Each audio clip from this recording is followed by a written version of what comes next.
Hi hello നമസ്കാരം. നിങ്ങളുടെ ജീവിതത്തിൽ ഉടനെ വരുന്ന ബ്ലെസ്സിങ്സ് എന്തെല്ലാമാണെന്ന് നോക്കാം. റിലേഷൻഷിപ്പ് കൂടുതൽ സ്ട്രോങ് ആവുകയും പരസ്പരം മനസ്സിലാക്കിയും പൊരുത്തപ്പെട്ടും പോകുന്ന ഒരു സീരിയസ് ബന്ധത്തിലോട്ട് മാറുന്നതായിരിക്കും. ചിലപ്പോൾ നിങ്ങൾക്ക് പാർട്ട്ണറുടെ ഭാഗത്തു നിന്നും പ്രകടമായ ഒരു മാറ്റം പെരുമാറ്റത്തിൽ ലഭിച്ചില്ലെങ്കിലും അത് കാര്യമാക്കേണ്ടതില്ല. നിങ്ങളുടെ ഭാഗത്തു നിന്നുള്ള അപ്രോച്ചിന് മാറ്റം വരുത്തിയാൽ മതി. കരിയർ വൈസ് ആണെങ്കിൽ ഒരു ഷിഫ്റ്റ് അല്ലെങ്കിൽ ഒരു ചേഞ്ച് കാണുന്നു. കരിയർ വൈസ് നിങ്ങളുടെ മൈൻഡ് സെറ്റിൽ ഒരു ചേഞ്ച് വരുത്തുക വഴി നിങ്ങളൊരു പുതിയ കരിയർ പാത്തുമായി മുന്നോട്ട് പോകുന്നതായിരിക്കും. അതുവഴി നിങ്ങൾക്ക് സക്സസ് ലഭിക്കുന്നതാണ്.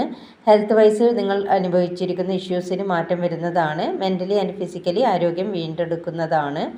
നിങ്ങൾ ഇപ്പോൾ നിങ്ങളുടെ കംഫർട്ട് സോണിൽ നിന്നും പുറത്തു വന്ന് പുതിയ പുതിയ കാര്യങ്ങൾ എക്സ്പീരിയൻസ് ചെയ്യാൻ ശ്രദ്ധിക്കുക.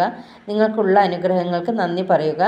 നിങ്ങൾ സെൽഫ് കെയർ ചെയ്ത് സ്വയം ഇമോഷണലി ഒന്ന് റീചാർജ് ചെയ്യുക. Okay, thank you. Have A nice day.